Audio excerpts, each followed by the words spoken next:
В Ленском районе тоже решили многолетнюю проблему бесплатного проезда до отдаленных поселков, как по реке, так и по земле. Прежние тарифы были неподъемны. Цена билета в одну сторону порой доходила до 4000 рублей, как уже было сказано, в одну сторону. Дорогое удовольствие съездить в районный центр. Местные власти детально проверили казну, можно сказать, потрясли, встряхнули, и оказалось, деньги есть. Светлана Балеева пообщалась с ленчанами, они довольны. Для жителей отдаленных поселков Ленского района Витима, Пелидуя, Хамры и Ярославска в этом году снижена стоимость на пассажирские и речные перевозки. Такая мера поддержки жителям перечисленных поселков оказывается впервые. Из районного бюджета на эти цели выделено 10 миллионов рублей.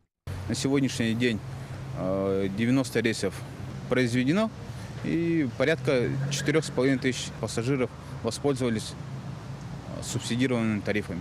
Цены на билет с начала навигации этого года были снижены вдвое. До поселка Витим цена теперь составляет 2200 рублей. До Пелидуй не как 4100 рублей, как прежде, а около 2000 рублей. До Ярославского чуть более 1000, до Хамры 900 рублей.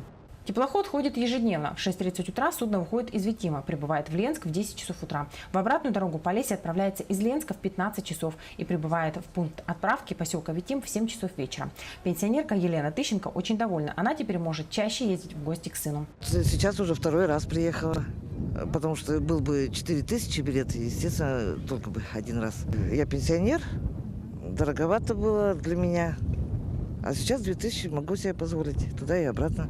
Скоростное пассажирское судно на линии Витим-Ленск-Витим ходить будет до 15 сентября. В следующем году субсидированные перевозки водным транспортом также будут действовать. В планах главы и района у нас предполагается: изучим положительный опыт этого года и продолжим в 2019 году. Когда же начнется период распутицы, по соглашению с Министерством транспорта Республики Саха-Якутия, Витим начнет совершать рейсы авиакомпания «Полярные авиалинии». Билеты тоже для жителей будут субсидированными. Также субсидированные маршруты были открыты и в другие населенные пункты Ленского района. Вот этот автобус ежедневно курсирует между близлежащими поселениями. Первым был открыт маршрут до поселка Бичинча. Теперь бичинчинцы за символическую плату в тепле и в комфорте могут добраться до города и обратно.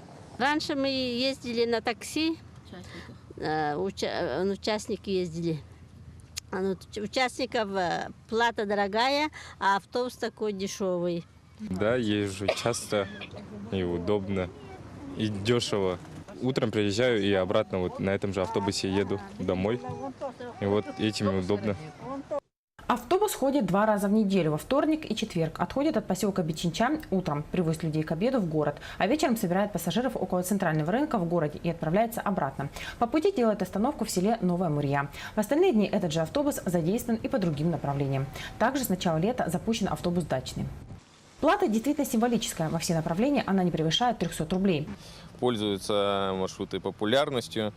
Пассажиры очень хорошо относятся к водителям, как к родным. Каждый высказывает свое мнение, что как долго они ждали этого маршрута, как им он был необходим. Необходим был и маршрут дачный. Все лето садоводы могли без проблем добраться до своих дачных участков и обратно домой. Для удобства дачников автобус ходит 3 раза в день в будни и 4 раза в выходные. Отходит от остановки автостанции, доезжает до конечной Сосновой. Время в пути в одну сторону около 50 минут. В прошлом году 102-й маршрут МКУ «Гранит» был запущен в тестовом режиме и стал очень востребован дачниками. В этом году проезд остается бесплатным при предоставлении удостоверения многодетным семьям, ветеранам и пенсионерам. Для остальных дачников он составляет 40 рублей. Теперь, признаются садоводы, можно ездить на дачу хоть каждый день. Открылся дачный сезон, и очень хорошо, что пустили маршрут со второй, и он как бы для населения это большая выручка. Мы довольны, тем более бесплатно возили, чего недовольны. И нынче нам, пенсионерам, тоже бесплатно. Также в настоящее время администрацией района разрабатываются новые маршруты регулярных межпоселенческих перевозок. Светлана Балеева, Виталий Андреев, Ленск.